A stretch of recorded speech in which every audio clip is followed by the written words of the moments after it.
And I was going to buy a lot of Bitcoin. I was going to put about 150,000 into Bitcoin. But I was so paranoid about our staff and the economy and like what's going to happen. So I didn't do it.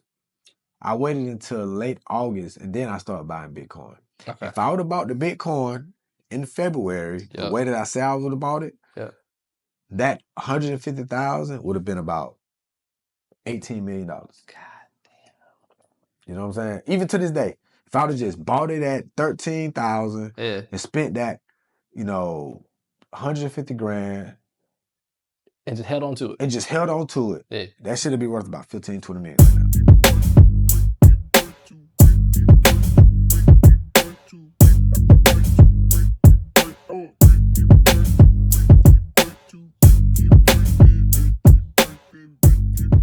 And we're back with another episode of Fuck You Money with Ty and Yo. I'm Yo, that's my man Ty. Ty now. Hope y'all know who we are by now. Yeah, right? I hope so. Not. Or if you're new. Yeah, if you're new. Welcome. This is Fuck You Money.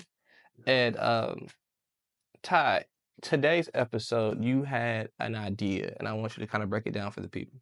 Yeah, I had an idea that, we wanted to do what's going over like the top 4 things you should do with your money once you make it in the music business. And this can be practical across any business that deals with products, goods, talent management, all those different things. But that's what I want to break it down is. I want to start with the top 4 things that I suggest that you do, that we've done to continue to diversify your business as a whole, but also it grows your music business as well. Right. Now, where do you want to start? Do you want to list them first, or do you want to just break them? Now, we're going to list them first, and then we're going to break them down. Gotcha. So, top 4 things that I believe you should invest into when you have success, monetary success. Very important. We're talking about just winning a Grammy because you don't necessarily get no money for winning no Grammy. It looks really good. It looks nice. But monetary success, top 4 things. Number 1, real estate. Number 2, stock market. Number 3, startup companies. And number 4 is to reinvest into the very thing that made you money, right? And you want to try to figure out all 4 of these things and you want to do it equally. You don't want to put one thing more heavier. You want to figure out how you can do it equally. Okay. Now, I don't want to spend too much time on this, but when you have money to invest, like how much money do you think a company needs to be making before they start allocating the funds to other avenues? So that's just the misconception, right? The misconception is I got to have a lot of money to invest, right? But in actuality, you just got to have a plan, like an investment plan. Okay. So for instance, right, for real estate probably can come off a little bit more difficult from those aspects of it, right? Because when you think real estate, people just think buying a property, 100%. selling a property, owning a property, right? Where in actuality, in this day and age, real estate can mean Airbnb. Yep. Where you can find a property that you can get a house that you can lease out and you can build it out and create an Airbnb property, right? That is technically a real estate investment. 100%. Wow. Right? I guess people don't really think about that like that. You got to understand your scaling and your strategy when you're talking about the different money, right? So now it goes from, wait a minute, if I make $100,000 in profit into the music business, right? 25,000 I'm gonna reinvest back into the business. Right. 25,000 I'm gonna reinvest into stocks, and we can even put crypto in. Crypto, right? So you want to get positions, right? Right. The third thing is you want to go and you want to reinvest money back into your what a real estate opportunity would be, and then you want to find those tech investments. Now with tech investments, 90% of tech investments fail, right? So being that 90% of tech investments fail, it's important to try to find opportunities where you can put small dollars amount in. Okay. Right? And usually what those are is what they call the syndicates, right? So we'll start with technology to be the first thing we break down. You can take $25,000 and you can find 5 to 10 tech investments that you can invest into between $1,000 per investment or $5,000 per investment. And the way that you get into these investments is that you find syndicates, which is short for like they use SPV. And syndicates are nothing but pooling money together, right? Okay. So let's say you got a company, you raising money, and the minimum check is $100,000.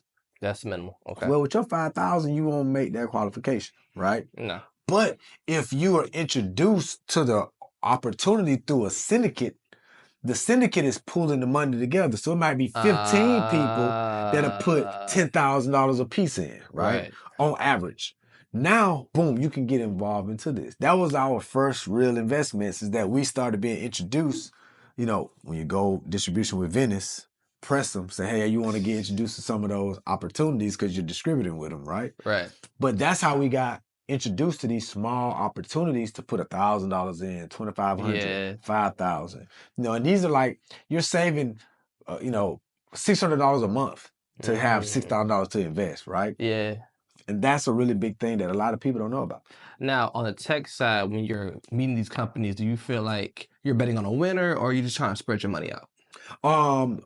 You want to bet on what you believe in, but the thought process of something that has a 90% rate of failing, Yeah. you want to spread it out so that you can get as many, you know, irons in the fire as possible, I got right? you. So if you got 25 grand and you can invest $1,000 on 25 different joints, that's probably the route you want to take, right? Right. Because it's the tech startup, Right. right? Versus another vertical of business that we'll touch. I've had a mentor tell me that they took 25,000 and invested into a company and it turned into $1 million, Whoa.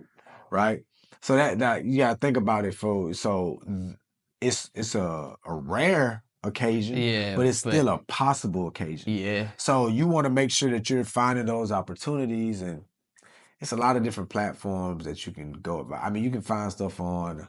They got like Kickstarter. Kickstarter is a raise. Like Yeah. you can Yeah. look at it's Engine Room, I think is another one, or something like that, where you can go and people are constantly trying to raise money they're trying For to that is. Yeah. crowdfund their business, right? Right. I would suggest that is the best way in the world, but it is giving you an opportunity where you could probably invest $500 or Right. $1,000 Right. so that Right. you can get a good understanding and learn those different things. Because with the universe that I believe, when you start putting out energy of things that you want to actually participate in, the universe start It feeding them comes back to you. back. Okay. 1,000%. Okay. So with tech, spread it out. Spread it out. Now with real estate, I want to go back a little bit. When you got into real estate, what was the inspiration? To diversify the money. Yeah.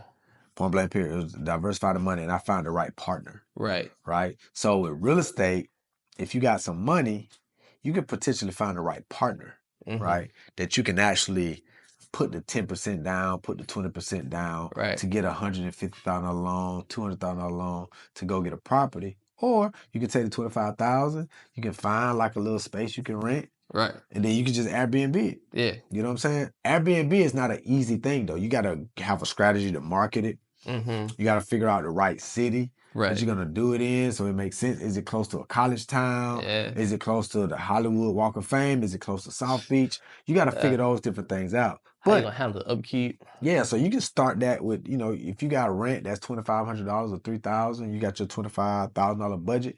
You got a little couple of grand to like do some decorations. You got some digital marketing you can do around it. Yeah. It's a whole nother different job. Yeah. But you can either partner with somebody that's already doing it, Yeah. or you can just take the time and know that this has a positive return if we're doing it properly. The ability to turn that over and over again is gonna bring money in. But finding the right partner. How did you find your partner? I found my partner through another friend. Okay. You know what I'm saying? People are always looking for collaboration. Yes. Right? And you want to trust your investments through your circle of people. People that once you start making your intentions visible and speaking them out to be able to talk to people and be like, hey man, I want to start getting into investment. Hey man, a woman, I want to start getting into real estate. Right. You know, I was talking with Troy from Earn Your Leisure. I was like, yo, I'm about to start getting back into real estate. I mean, to the stock market.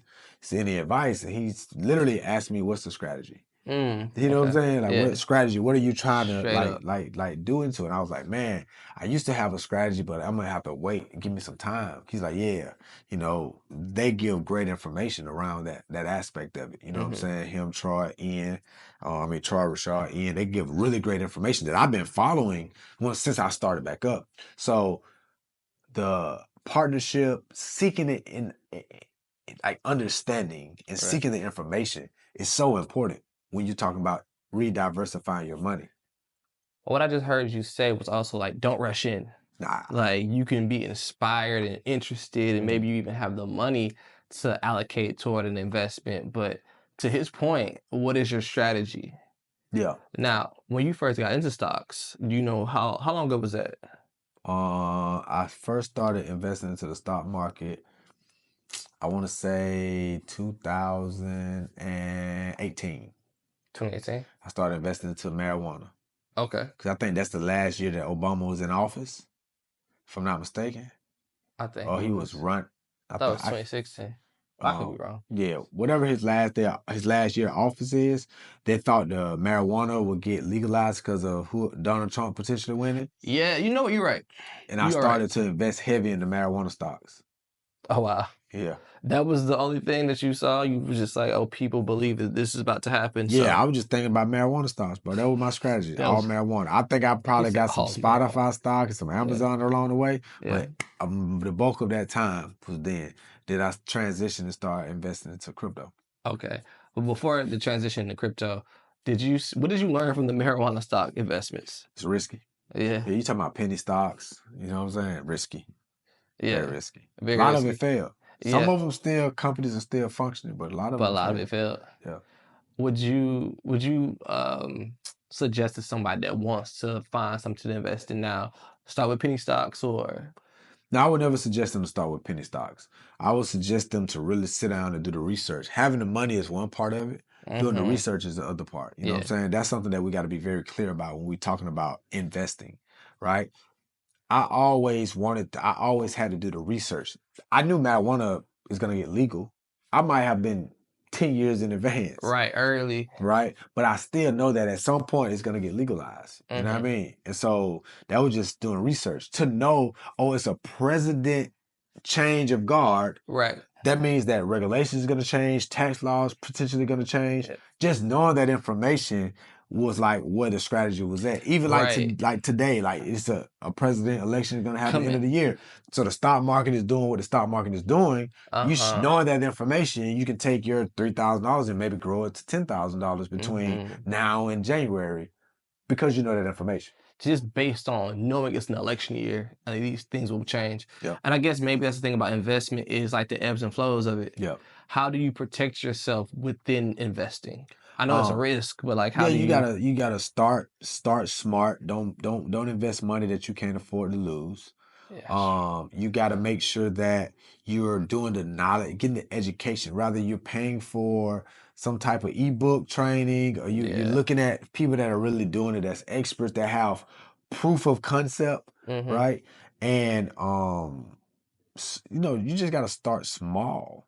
Start Yeah. small. Do the research on the companies.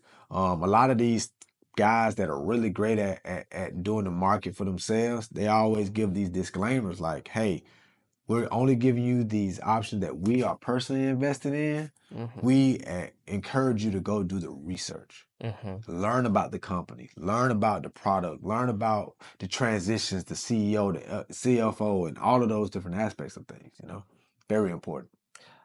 I don't know if we ever talked about it on the show, but you once told me about how you found out about crypto Yeah. and how you wasn't able to invest immediately Yeah. into Bitcoin. You want to share that story with the people?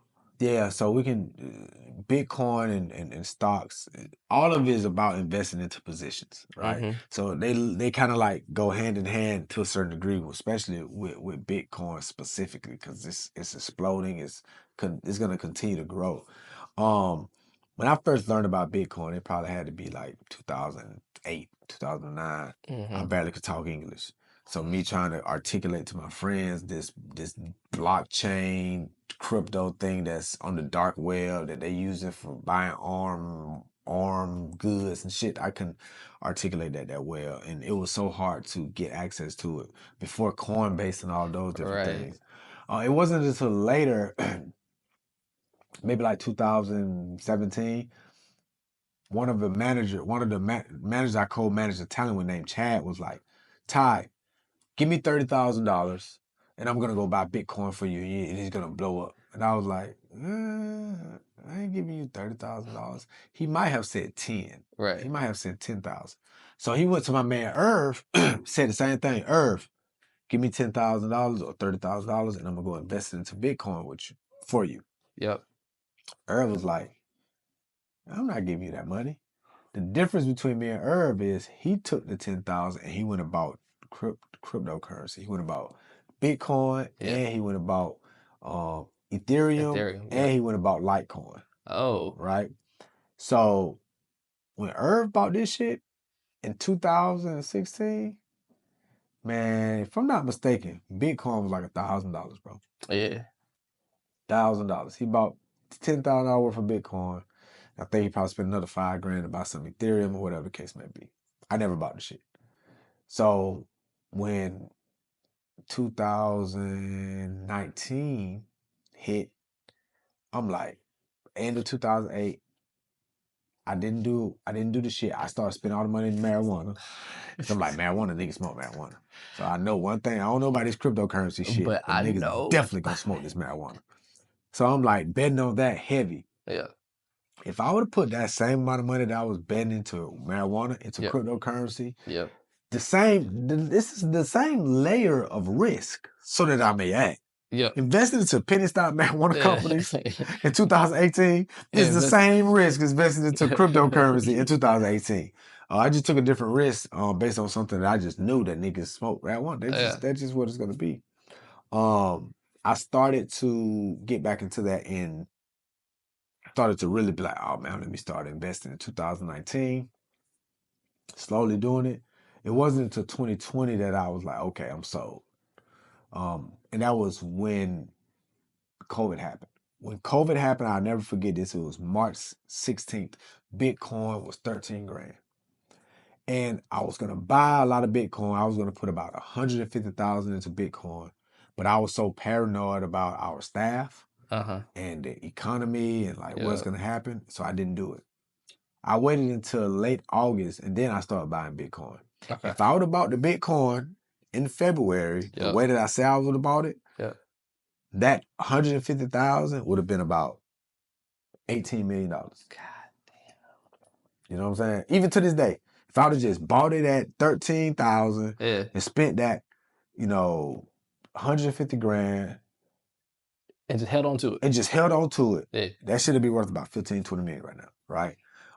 So I started buying in August, and as it was growing, I would cash it out. Then I started buying metaverse shit. I started buying NFTs, all this other risky shit that was having a moment, right? You were taking risk everywhere. Yeah, so invest at your own risk is another thing that we want to put as a disclaimer in these top 4, things that you can use your money to, things you can invest into, right? So I don't want to get too deep into the Bitcoin rabbit hole. But I want y'all to get into the rabbit hole. I wanted to highlight the way information comes to you and you try to make decisions. Right. It's just like an ebbs and flow. But like, oh, this person said you should invest in this. Right. It's like, well, I believe my intuition tells me go over here. Right. It's just the fact that I think once you start investing, you're gonna get a lot of information. Right. A lot of suggestions. Right. Sometimes you bet right, sometimes you gamble, things change. But I appreciate that story because it shows how, man, you could have just made a bet. Man, listen, the most important thing about all these things is in 2008, 2009, I didn't understand. I was trying to understand. I knew that it can be something that I should invest into Bitcoin. I didn't have the money, nor the knowledge, nor the intellect to even be able to articulate it to you clearly so you know what it was. Right. But then 2010, I learned about streaming. Right. So the investment journey for me and the risky investment journey was that I didn't get Bitcoin and cryptocurrency. I really didn't, but I got streaming. Yeah. Right? Yeah. And from that, investing heavy into that created a lifestyle that we can build a company around. Now I can take these risks more. So now moving forward, like I'm betting a lot on AI in the stock market. You know what I'm saying? I'm going to be focusing on that I'm gonna start back with cryptocurrency. I've already started back, but I'm gonna start like getting deep into it. It just hurt my soul when I see Bitcoin 66 grand when I know that I sold a lot of my shit to buy NFTs, and I still have like a large collection of NFTs. Mm-hmm. I probably got about 200 NFT collections. Mm-hmm. That's in cold storage. But that is me being like, all right, I caught one of the waves. Yeah. If you can catch all the waves, you're a different motherfucker. Yeah. If you can see, always. If you can catch all the waves, you're different. I Yeah. caught the screaming music wave. Yeah. Right. So, but that was a big bet because a lot of people didn't bet on streaming. 1,000%. So right now I'm looking for the next thing, and I know it's going to be AI. Well, okay, let's talk about that fourth one. Number 4, reinvesting into the where you made your money. Yeah. Is that? Well, let's go to. So we talked about real estate. We talked about stock market. Yeah. And we talked about I thought it was tech. We talked about startups. Yeah. Right. Mm-hmm. So startups, tech, and the real estate. Yeah. So when you want to reinvest back into the thing that made you the money, that is in this case music, right? Some of the investments that we did back into music was once again building into the infrastructure that we talk about on one of our other season episodes. Reinvesting into infrastructure, reinvesting into talent. Rather that is signing talent, trying to invest into them, doing publishing, whatever the case may be. And one of the biggest things is that distribution. We reinvested back into distribution. And what that means is finding an artist that feel like they're about to go to the next level and doing like a $50,000 distribution deal with them for 2 projects or 1 project that we license and we have a 10-year license on. And we're reinvesting into that, right? And then you got to keep reinvesting into the very thing that's earning you the most money within the music business, right? So reinvesting into infrastructure helps us build infrastructure around a Brent Fayez, right? Or if you got a Summer Walker, or if you got a Sexy Red, you reinvesting into infrastructure when they're independent is also you reinvesting back into the very thing that made you the music. That made you the money. Right. Now, did you see that being done before you were even in a position to do that? No. What I saw was people that made money in music would turn around and dump it all back in music, to try to make some more money. Right. It wasn't the same. No, it wasn't necessarily the same, or they didn't have no money to invest, so they had to just like, try to figure out how to go get somebody else money. By having another talent that they can go assign over here to get another advance so they can kind of like maintain their livelihood or whatever the case might be. But you think that creates a cycle in which you can invest. You never have money to pick elsewhere. You're kind of keeping this cycle going. Right. And one of the things that is very important that is the fine print for these top 4 suggestions that I would suggest when you reinvest in the money you make in the music business.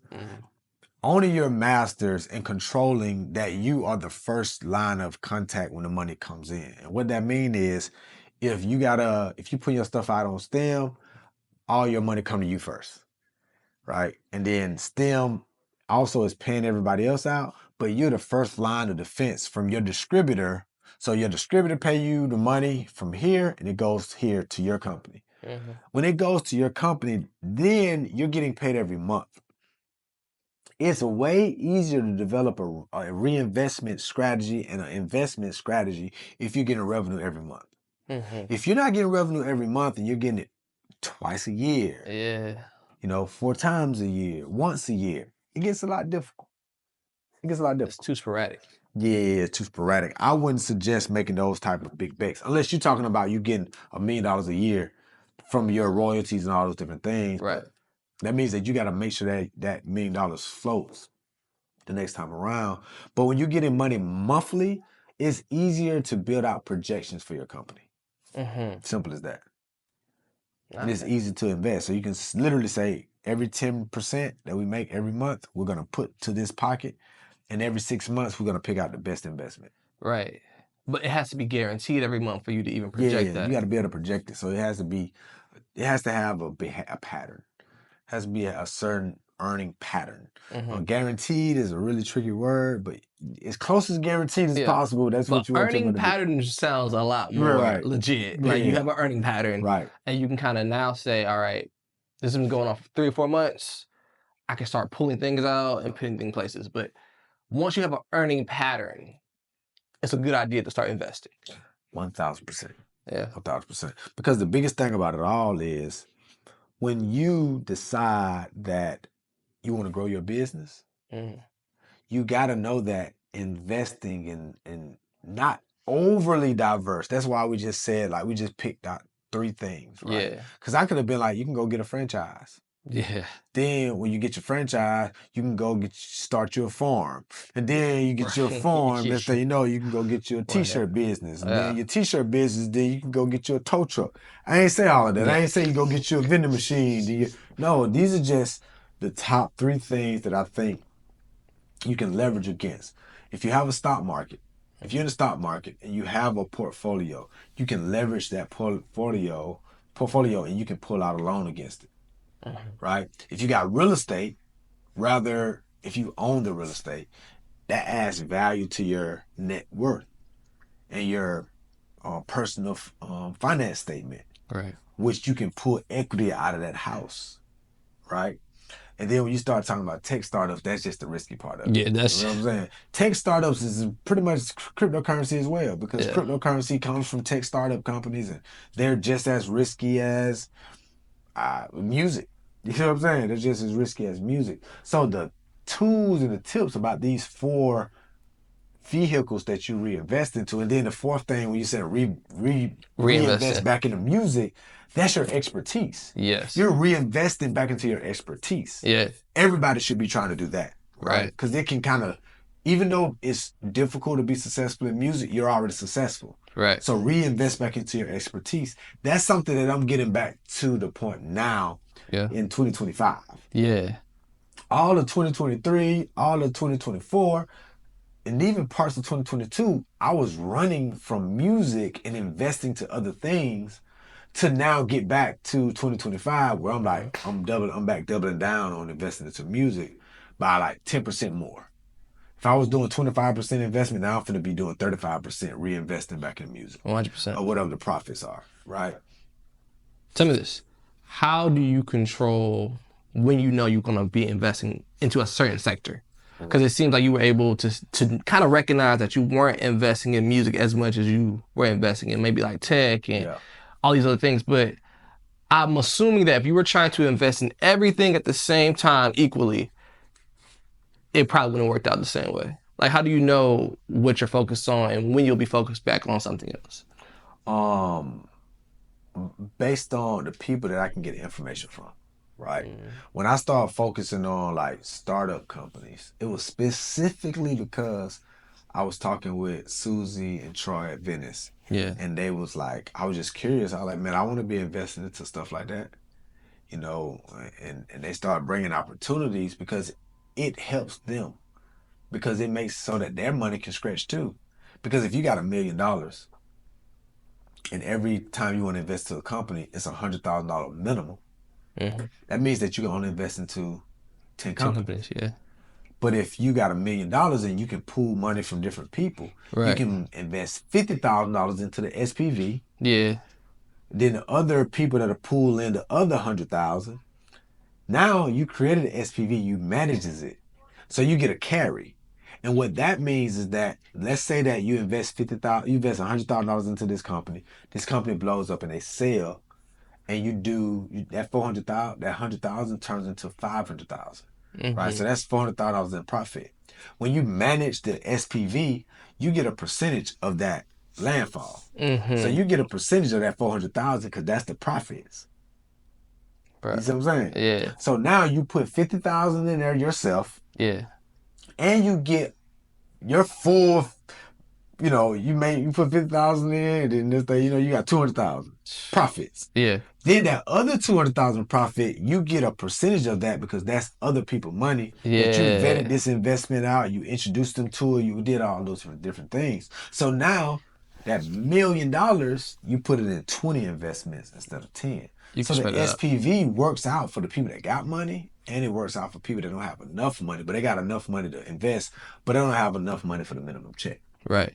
So that's why knowing the right people allows you to expand Exactly. upon that So just back to your original twofold. question is Yeah. that I started focusing on that because I was like, man, they can give me guidance. I can find Yeah. some guidance in this. You know, they would say $1,000, $2,500. You don't invest a lot. Try to just get your feet wet, start learning the business. Then eventually, man, my deal flow now be crazy. I got to return calls today because people are calling me about the investment of their company. And in 2024, we did about a little bit under $1 million in tech investments. You know what I'm saying? By the time the year ended, we was almost close to about $1 million that we invested into funds, Yeah.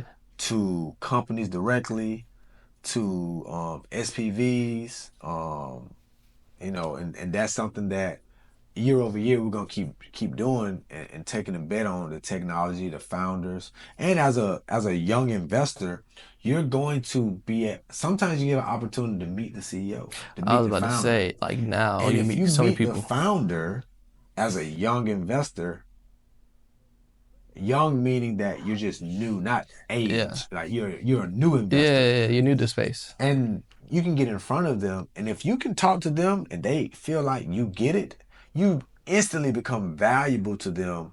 Now the next thing they create for that they want to invent, they're gonna think about you because they're gonna Yeah. think about like, man, like you were so smart, you got it. And that's happened to me a lot of times where I've gotten to the table because of Brent, Yeah. but I stayed at the table because it was like, nah, you smart. This guy gets it. You know how to use what you're doing. You're smart. You know what I'm saying? And so for me, that was like a really, really big thing with the tech startup side of things. Incredible. Yeah.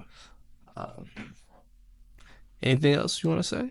Man. Then you covered the 4. Yeah, we covered the 4, invest into real estate, Yep. invest into tech startups, Yep. invest into the stock market, Yep. reinvest into the thing that you are the expert in that help you make the money. Yep. Right? And then you want to seek guidance. Yep. You want to start small. Yep. You want to have calculated risk. Yep. And you want to always, always, always come back and watch First Money. Yeah. So you can goddamn get a rewind just in case you miss a point. Take your notes. Man, thank you guys for watching another episode. This is Ty. This is Yo. This is Fuck You Money. Peace.